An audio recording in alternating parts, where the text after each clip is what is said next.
അസ്സലാമു അലൈക്കും വറഹ്മത്തുള്ളാഹി വബറകാതുഹു. ഏറെ സ്നേഹം നിറഞ്ഞ എൻ്റെ പ്രിയ സഹോദരങ്ങളെ, വിശുദ്ധമായ വെള്ളിയാഴ്ച രാവ്, അത് റബീഉൽ അവ്വലിലെ ആദ്യത്തെ വെള്ളിയാഴ്ച രാവ് അല്ലേ? വെള്ളിയാഴ്ച രാവും റബീഉൽ അവ്വൽ മാസവും കൂടെ ഇങ്ങനെ സംഗമിക്കുമ്പോൾ യാ അല്ലാഹ്, അതെത്ര വലിയൊരു അത്ഭുതമാണ് അല്ലേ?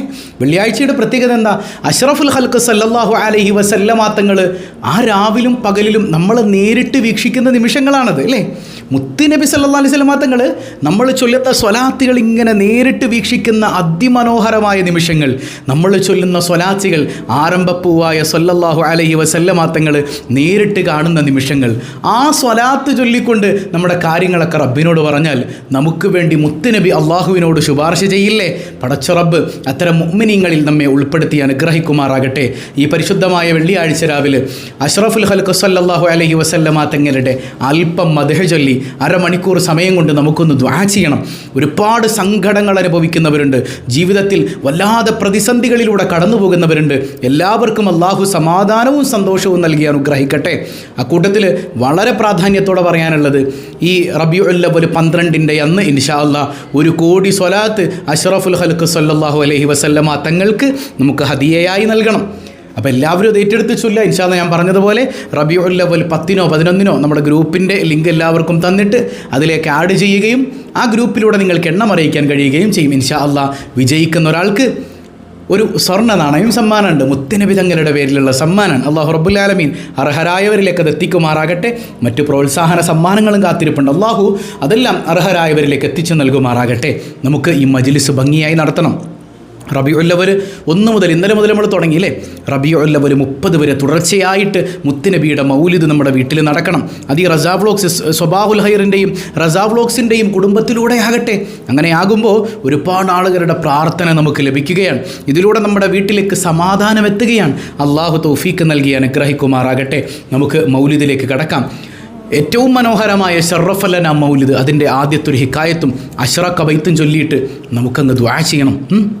അല്ലാഹു റബ്ബുൽ ആലമീൻ മുത്തുനബി സ്വല്ലല്ലാഹു അലൈഹി വസല്ലമ തങ്ങളുടെ തിരുനോട്ടമുള്ള സദസ്സായി നമ്മിൽ നിന്ന് സ്വീകരിക്കുമാറാകട്ടെ. ബിസ്മില്ലാഹിർ റഹ്മാനിർ റഹീം. നിങ്ങൾക്ക് സ്ക്രീനിൽ നോക്കി ഒരുമിച്ച് ചൊല്ലാം.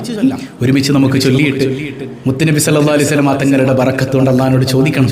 അല്ലാഹു തൗഫീക്ക് നൽകട്ടെ. അൽഹംദുലില്ലാഹില്ലദീ ശറഫൽ അനാമ ബിസ്വാഹിബിൽ മഖാമിൽ അഅലാ وكمل الصعود بأكرم مولود حوى شرفا وفضلا وشرف به الآباء والجدود وملأ الوجود بجوده عدلا حملته أمه آمنة رضي الله عنها فلم تجد لحمله ألما ولا ثقلا ووضعته صلى الله عليه وسلم مخطورا مكحولا في خلع الوقار والمهابة يجلا وولد نبينا محمد صلى الله عليه وسلم بوجه ما يرى أحسن منه ولا أحلى بنور كالشمس بل هو أضوأ وأجلى وثغر فاق ذرا ولؤلؤا بل هو أعلى وأغلى وأسري به ليلة الإسراء وتملى وجعل دينه على الدوام مستعليا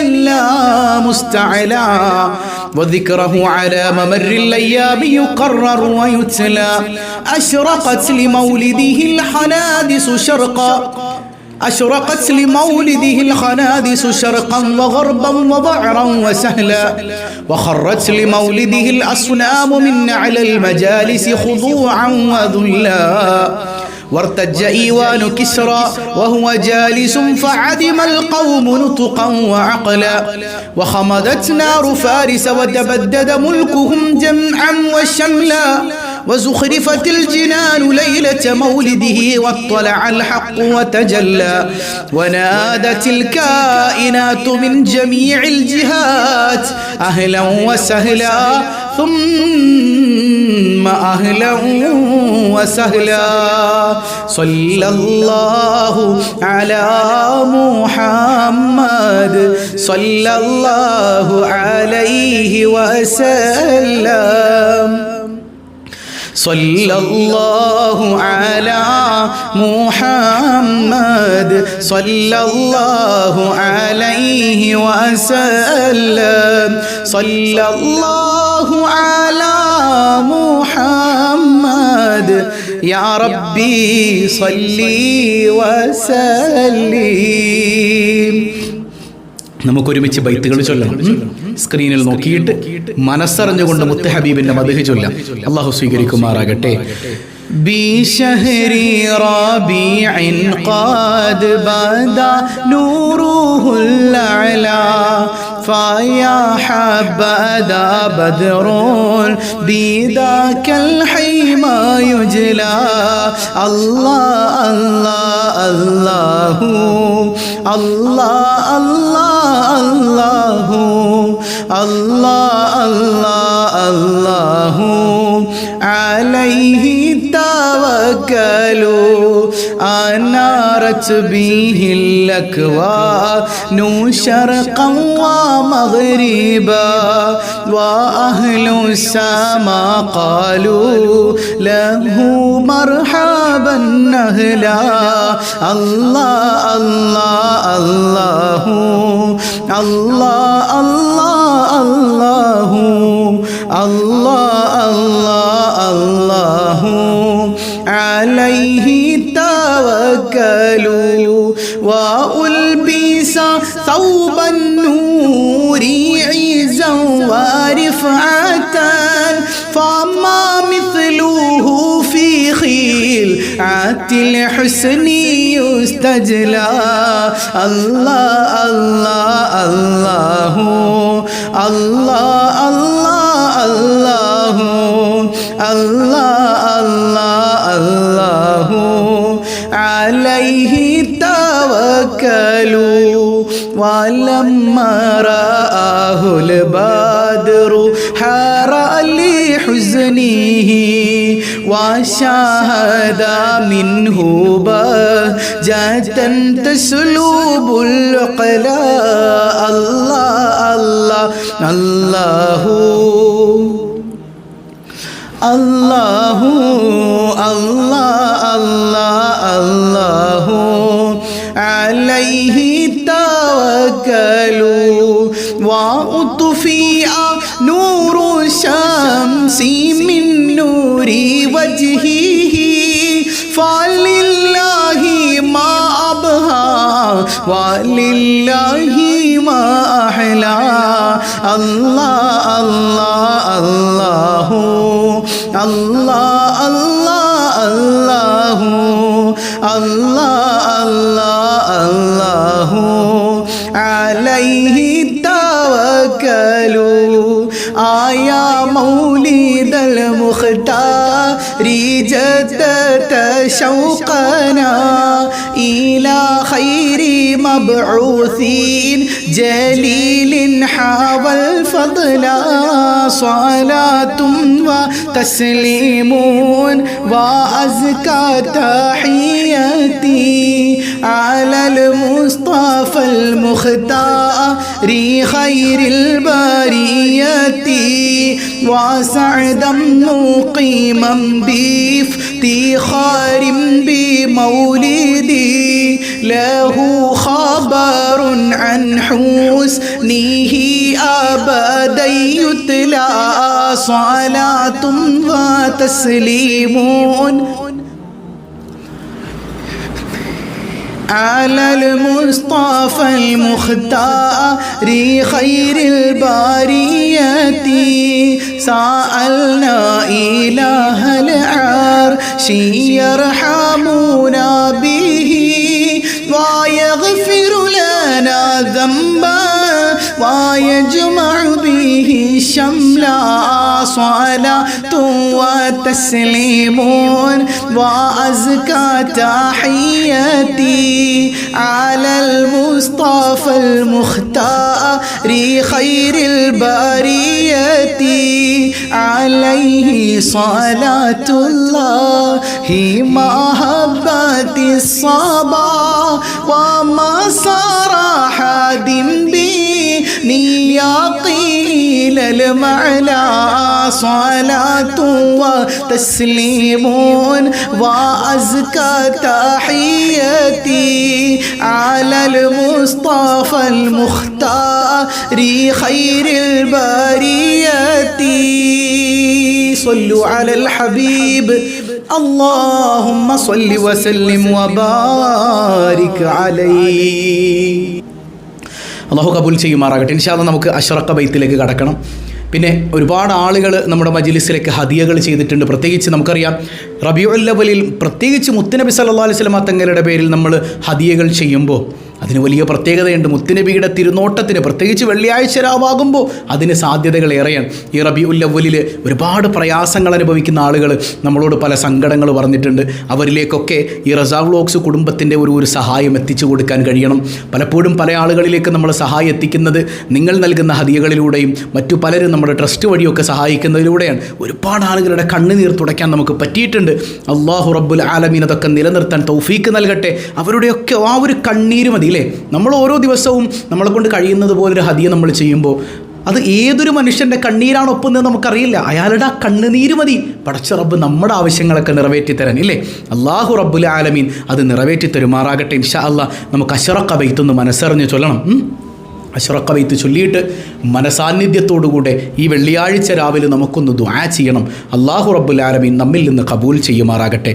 അഷ്റഖ ബൈത്ത് മനസ്സറിഞ്ഞ് നമുക്കൊന്ന് ചൊല്ലാം.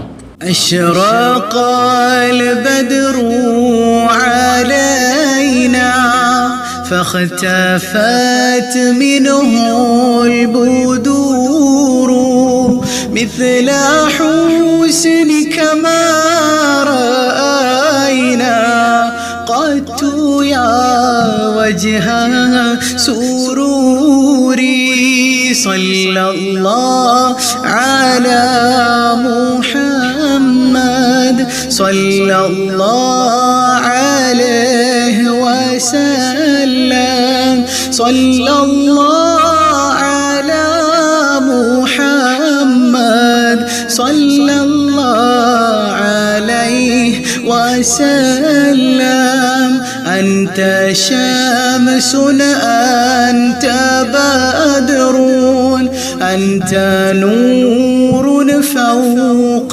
نوري أنت إكسير وغالي أنت مصباح صدوري صلى الله على محمد صلى الله عليه وسلم صلى الله على محمد صلى الله عليه وسلم يا حبيبي يا محمد يا عروس الخافقين يا مؤيد يا ممجد يا إمام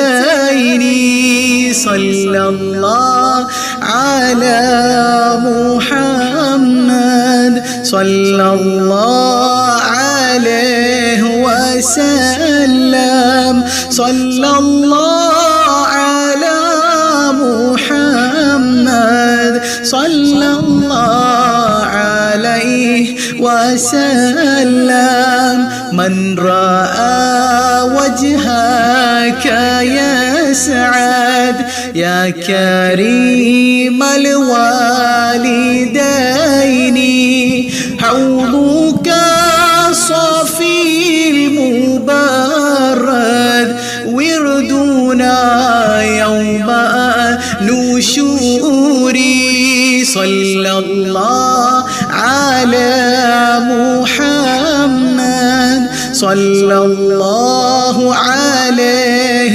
وسلم صلى الله على محمد صلى الله عليه وسلم ما رأينا العيسى حنان بالسورة إلا إليك والغمام قد أضل حنت يا رسول الله والملا صلوا عليك يا نبي سلام عليكم يا رسول سلام عليكم يا حبيب سلام عليكم يا رسول الله صلوات الله عليكم وأتاك العود يبكي وتذلل بين يديك واستجارت يا حبيبي يا رسول الله عندك ضبي النفور يا نبي سلام عليكم يا رسول سلام عليكم يا حبيب سلام عليكم يا رسول الله صلوات الله عليكم حينما شدوا المحاميل وتنادوا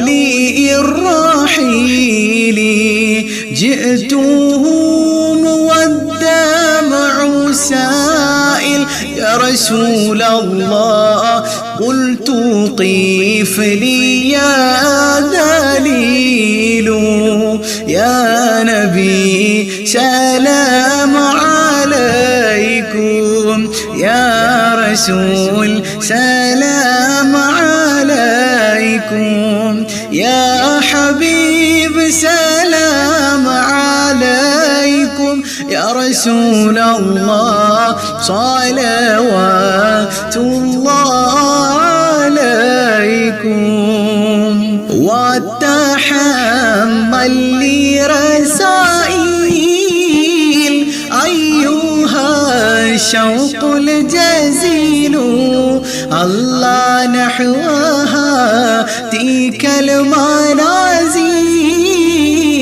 في العشايا والبكور الله يا نبي سلام عليكم يا رسول سلام عليكم الله يا حبيب سلام عليكم صلوات الله عليكم الله كل من في الكون هاموا فيك يا باهي الجبين الله ولهم فيك غرام واشتياق وحنين الله يا نبي سلام عليكم يا رسول سلام عليكم الله يا حبيب سلام عليكم صلوات الله عليكم الله في معانيك الأنام قد بدت حائرينا الله أنت للرسل ختام أنت للمولى شكور الله يا نبي سلام عليكم يا رسول سلام عليكم الله يا حبيب سلام عليكم صلوات الله عليكم عبدك المسكين يرجو فضلك الجم الغفير فيك قد أحسنت ظني يا بشير يا نذير يا نبي سلام عليكم يا رسول سلام عليكم يا حبيب سلام عليكم صلوات الله عليكم فأغثني وأجرني يا مجير من السعير يا غياثي يا ملاذي في ملمات الأمور يا نبي سلام عليكم يا رسول سلام عليكم يا حبيب سلام عليكم صلوات الله عليكم فاز عبد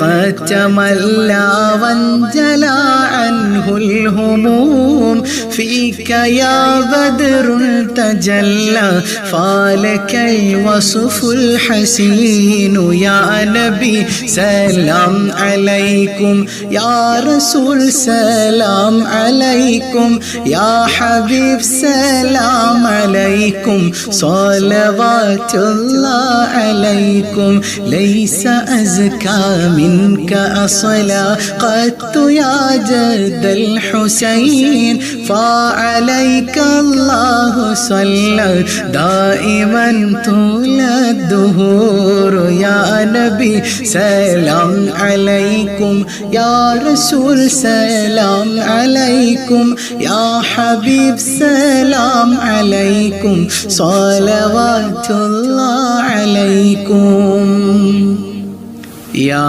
ولي الحسنات يا رفيع الدرجات صلى الله على محمد صلى الله عليه وسلم كفيرا عني ذنوبي واغفرا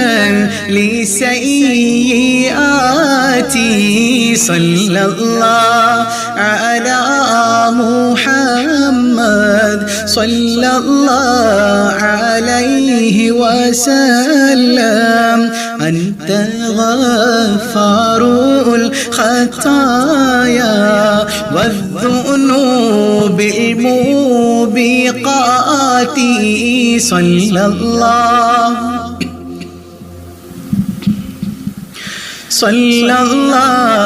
عليه وسلم أنت ستار المصابي ومقيل العثرات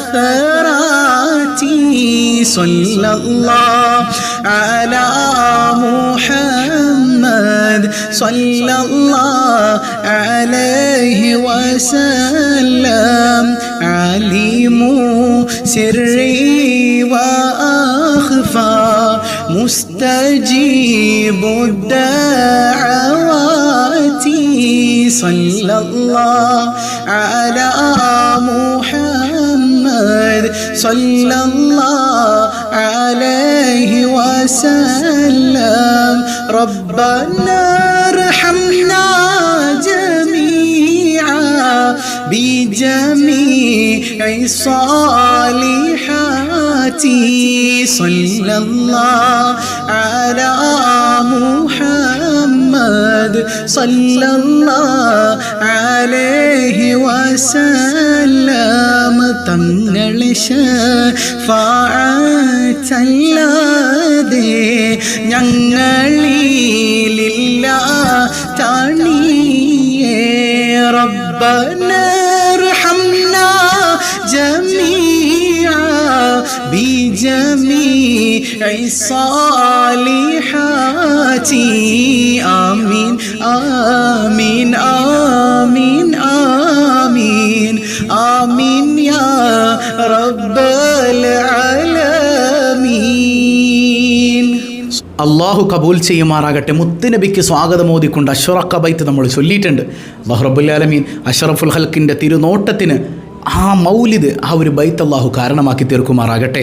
പല ആളുകളും പലവിധ സങ്കടങ്ങൾ പറഞ്ഞു. ഇന്ന് തന്നെ ഞാൻ നോക്കുമ്പോൾ 11ഓളം ദുആ വസിയത്തുകൾ കുടുംബ ബന്ധത്തിലൊരു സമാധാനം ഇല്ല എന്ന് പറഞ്ഞിട്ടാണ്. യാ അല്ലാഹ്, പരസ്പര സ്നേഹവും വിശ്വാസവും ഇല്ലാത്ത എത്ര കുടുംബ ബന്ധങ്ങളാണ്.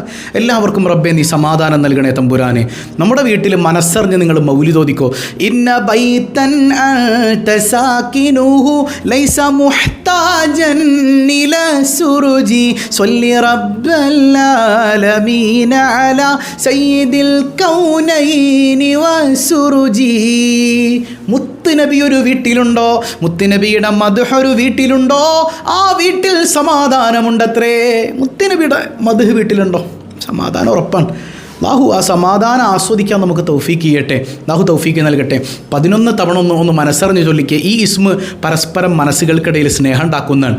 യാ വദൂദു യാ അല്ലാഹ്, യാ വദൂദു യാ അല്ലാഹ്, യാ വദൂദു യാ അല്ലാഹ്, യാ വദൂദു യാ അല്ലാഹ്, യാ വദൂദു യാ അല്ലാഹ്, യാ വദൂദു യാ അല്ലാഹ്, യാ വദൂദു യാ അല്ലാഹ്, യാ വദൂദു യാ അല്ലാഹ്, യാ വദൂദു യാ അല്ലാഹ്, യാ വദൂദു യാ അല്ലാഹ്. പടച്ചവനെ റബ്ബന, ഈ ഇസ്മിൻ്റെ ബർക്കത്തുകൊണ്ട് ഞങ്ങളുടെ കുടുംബത്തിൽ സമാധാനം നൽകണേ അല്ലാഹ്. അപ്പം എല്ലാവരും മറക്കാതെ രാവിലെ 6 മണിക്ക് നടക്കുന്ന നമ്മുടെ സ്വബാഹുൽ ഖൈറിൽ പങ്കെടുക്കാം. ഒരാളും അതിൽ നിന്ന് മാറിക്കരുത്. രാവിലെ നമുക്ക് സ്വബാഹുൽ ഖൈറിൽ പങ്കെടുത്ത് ഒരു അറിവ് നേടണം. അതോടൊപ്പം എല്ലാ ദിവസവും സുബഹി കഴിഞ്ഞിട്ട് ഈ പ്രത്യേകിച്ച് റബീഉൽ അവ്വലിൽ മുത്തുനബിയുടെ ഒരു മൗലിദും കൂടെ അങ്ങ് ചൊല്ലി ഇല്ലേ, ഒരു 5 മിനിറ്റ് നേരം ഇല്ലേ, ആ ഒരു മദ്ഹും കൂടെ ചൊല്ലിയിട്ട് നമ്മളൊരു ദിവസം അങ്ങ് തുടങ്ങുമ്പോൾ മുത്തുനബി തങ്ങളുടെ തിരുനോട്ടം, അള്ളാഹുവിൻ്റെ പ്രത്യേകമായ സംരക്ഷണം, കുടുംബത്തിൽ സമാധാനം, ഇതൊക്കെ സദസ്സിൽ നിന്ന് കിട്ടുകയാണ്. അതുകൊണ്ട് ആരും നഷ്ടപ്പെടുത്തി കളയാതെ കൃത്യമായി എല്ലാവരും പങ്കെടുക്കണം കേട്ടോ. അള്ളാഹു റബ്ബുൽ ആലമീൻ പതിവായി മുടങ്ങാതെ സ്വബാഹുൽ ഖൈറിൽ പങ്കെടുക്കാൻ, ഈ സദസ്സിൽ പങ്കെടുക്കാൻ അള്ളാഹു തൗഫീക്ക് നൽകട്ടെ. സ്വലാത്ത് ധാരാളം ചൊല്ലുക. 50 ലക്ഷമൊക്കെ ചൊല്ലാൻ കഴിയുന്ന ആളുകളുണ്ടോ? എനിക്ക് ഏറ്റെടുക്കുക ഇൻഷാ അല്ലാഹ്. അള്ളാഹുവിന് വേണ്ടി ഏറ്റെടുക്കുക, ഗോൾഡ് കോയിന് വേണ്ടി ഏറ്റെടുക്കരുത്. ഗോൾഡ് കോയിനൊക്കെ ഇൻഷാ അല്ലാഹ് തേടി എത്തിക്കോളും കേട്ടോ. മനസാന്നിധ്യത്തോടുകൂടി ഏറ്റെടുക്കുക. അതുപോലെ നേരത്തെ പറഞ്ഞല്ലോ, പല ആളുകളും പ്രത്യേകിച്ച് റബീഉൽ അവ്വലിൽ പ്രയാസങ്ങൾ അനുഭവിക്കുന്ന പലരെയും സഹായിക്കുന്നതിന് വേണ്ടി ഹദിയ ചെയ്തിട്ടുണ്ട് നമ്മുടെ റസാ വ്ളോഗ്സിലേക്ക്. അല്ലാഹു റബ്ബുൽ ആലമീൻ ആ ഹദിയകളൊക്കെ സ്വീകരിക്കട്ടെ. ചെയ്തവർക്കെല്ലാം അല്ലാഹു ഇരട്ടിയായി അല്ലാഹു പ്രതിഫലം നൽകട്ടെ. പകരം അല്ലാഹു നൽകി അനുഗ്രഹിക്കുമാറാകട്ടെ. മനസ്സറിഞ്ഞുകൊണ്ട് ആമീൻ പറയുക. ചെറിയൊരു ദുആ, വിശാലാർത്ഥത്തിലുള്ള ദുആയൊക്കെ വരുന്ന ദിവസങ്ങളിൽ പ്രത്യേകിച്ച് 12 പ്രഭാതത്തിലൊക്കെ നമുക്കങ്ങ് ഹദിയ ചെയ്ത് പൊട്ടിക്കരഞ്ഞങ്ങ് ദുആ ചെയ്യണം. അല്ലാഹു തൗഫീഖ് നൽകട്ടെ. മനസ്സറിഞ്ഞുകൊണ്ടെന്ന് ആമീൻ പറഞ്ഞ് അൽഹംദുലില്ലാഹ് അൽഹംദുലില്ലാഹി റബ്ബിൽ ആലമീൻ അല്ലാഹുമ്മ സ്വല്ലി അലാ സയ്യിദിനാ മുഹമ്മദിൻ വഅലാ ആലി സയ്യിദിനാ വ മൗലാനാ മുഹമ്മദ്. പടച്ചവനെ, അർഹമുർ റഹീമായ കരുണക്കടലായ അല്ലാഹ്, ഈ സദസ്സ് നീ സ്വീകരിക്കണേ അല്ലാഹ്. നീ ഖായിബാക്കല്ലേ അല്ലാഹ്. നിന്റെ വിശുദ്ധ ഖുർആൻ പാരായണം ചെയ്ത നിന്റെ ഹബീബായ സയ്യിദുനാ റസൂലുള്ളാഹ് സ്വല്ലല്ലാഹു അലൈഹി വസല്ലമ തങ്ങളുടെ മദ്ഹുകൾ ചൊല്ലിയ സദസ്സാണല്ലോ അല്ലാഹ്. തട്ടിക്കളയല്ലേ അല്ലാഹ്, സ്വീകരിക്കണേ അല്ലാഹ്, ഖായിബാക്കല്ലേ അല്ലാഹ്. ആരംഭപ്പൂവായ റസൂലുള്ളാഹ് സ്വല്ലല്ലാഹു അലൈഹി വസല്ലമ തങ്ങൾ മദീനയിൽ കിടന്ന് കണ്ട് സന്തോഷിക്കുന്ന സദസ്സാക്കണേ അല്ലാഹ്. അവിടുത്തെ പൊരുത്തം നൽകണേ അല്ലാഹ്, മദദ് നൽകണേ അല്ലാഹ്, നുസ്റ നൽകണേ അല്ലാഹ്. അവിടത്തോടുള്ള അടങ്ങാത്ത മഹബ്ബത്ത് കൊണ്ട് ഞങ്ങളുടെ ഖൽബ് നീ നിറയ്ക്കണേ അല്ലാഹ്. മുത്തായ റസൂലുള്ളാഹിന്റെ സുന്നത്തുകൾ അനുധാവനം ചെയ്യാൻ, അവിടുത്തെ മദ്ഹുകൾ പാടാൻ, അവിടുത്തെ ജന്മത്തിൽ സന്തോഷിക്കാൻ, വീടുകൾ അലങ്കരിക്കാൻ, കുടുംബത്തിൽ വിശാലത ചെയ്യാൻ, പാവപ്പെട്ടവരെ ചേർത്ത് പിടിക്കാൻ, അവിടുത്തെ ജന്മത്തിൽ സന്തോഷിച്ചുകൊണ്ട് എല്ലാ നന്മകളും ചെയ്യാൻ ഞങ്ങൾക്ക് നീ സൗഭാഗ്യം നൽകണേ അല്ലാഹ്. കുടുംബ പ്രയാസങ്ങൾ അനുഭവിക്കുന്നവരുണ്ട്.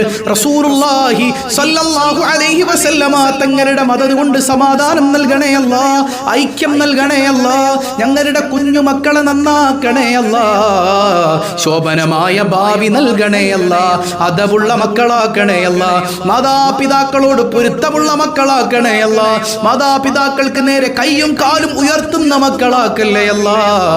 യാ റബ്ബനാ യാ റബ്ബനാ. പടച്ചവനെ, ഞങ്ങളുടെ തൊഴിലുകളിൽ അഭിവൃദ്ധി നൽകണയല്ല. ജോലിയില്ലാത്തവരുണ്ട്, ഹൈറായ തൊഴിൽ നൽകണയല്ല. പ്രവാസികൾക്ക് ബറക്കത്ത് ചൊരിയണയല്ല. വീടില്ലാത്തവർക്ക് ഹൈറായ ഭവനം നൽകണയല്ല. സന്താനങ്ങളില്ലാതെ പൊട്ടിക്കരയുന്നവർ, കല്യാണം കഴിഞ്ഞിട്ട് കൊല്ലങ്ങളായി എന്ന് പറഞ്ഞ് ദുആ കൊണ്ട് വസിയ്യത്ത് ചെയ്തവരുണ്ട്. യാ റബ്ബനാ യാ റബ്ബനാ, സ്വാലിഹീങ്ങളായ സന്താനങ്ങളെ നീ നൽകണയല്ല, നീ നൽകണയല്ല. നീ നൽകിയാൽ ആർക്കാണ് റബ്ബേ തടയാൻ കഴിയുക? നീ നൽകണേ അല്ലാ. പടച്ചവനെ, പാവപ്പെട്ടവരെ സഹായിക്കുന്ന വിഷയത്തിൽ ഒരുപാട് ആളുകൾ പ്രത്യേകം ഹദിയകൾ ചെയ്തിട്ടുണ്ട്. അവരെ നീ സഹായിക്കണേ അല്ല, നീ ചേർത്തു പിടിക്കണേ അല്ല. അവരുടെ കണ്ണുനീർ നീ ഒപ്പണേ അല്ല, നീ തുടയ്ക്കണേ അല്ല. നീ സമാധാനവും സന്തോഷവും നൽകണേ അല്ല.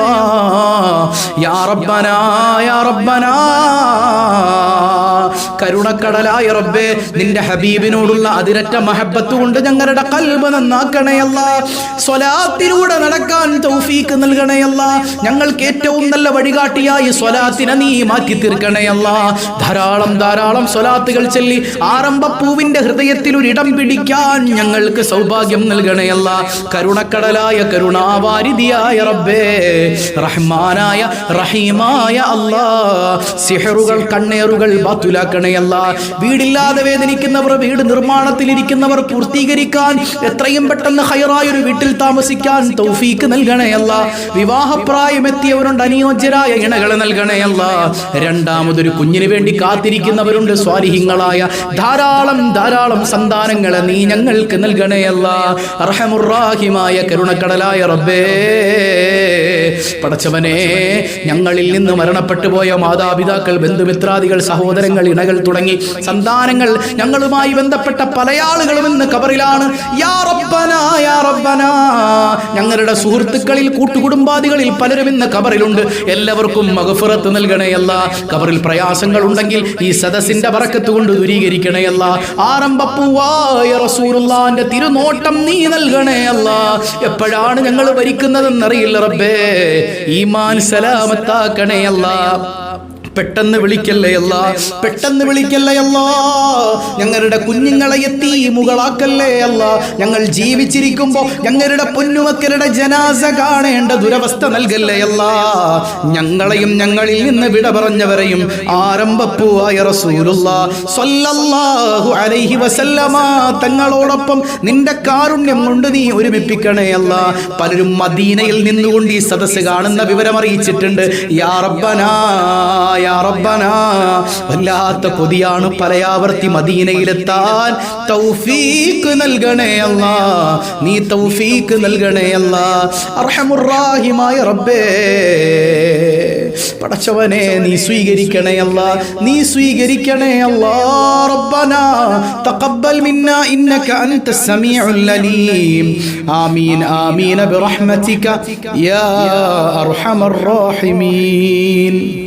പ്രത്യേകിച്ച് മദീനയിൽ നിന്ന് ഈ ലൈവ് കാണുന്ന സഹോദരങ്ങളൊക്കെ നമ്മുടെ ഈ സ്വലാത്തും സലാമും മുത്തുനബിക്ക് എത്തിച്ചു കൊടുക്കണം. മുത്തുനബിയോട് ഈ റസാ വ്ലോഗ്സ് കുടുംബത്തിന്റെ ഒക്കെ സ്വലാത്തും സലാമും പറയണം. എല്ലാവരും ഒരുമിച്ചൊന്ന് പറഞ്ഞ് അസ്സലാത്തു വസ്സലാമു അലൈക യാ സയ്യിദി യാ റസൂലല്ലാഹ്. ഹബീബായ തങ്ങളെ കണ്ട് സന്തോഷിക്കുന്ന സദസ്സായി ഈ സദസ്സിനെ അല്ലാഹു സ്വീകരിക്കുമാറാകട്ടെ. ബിഹഖി സ്വല്ലല്ലാഹു അലാ മുഹമ്മദ് സ്വല്ലല്ലാഹു അലൈഹി വസല്ലം, സ്വല്ലല്ലാഹു അലാ മുഹമ്മദ് സ്വല്ലല്ലാഹു അലൈഹി വസല്ലം. അല്ലാഹുമ്മ സ്വല്ലി അലാ മുഹമ്മദ് യാ റബ്ബി സ്വല്ലി അലൈഹി വസല്ലം. വസ്സലാമു അലൈക്കും വറഹ്മത്തുള്ളാഹി വബറകാതുഹു.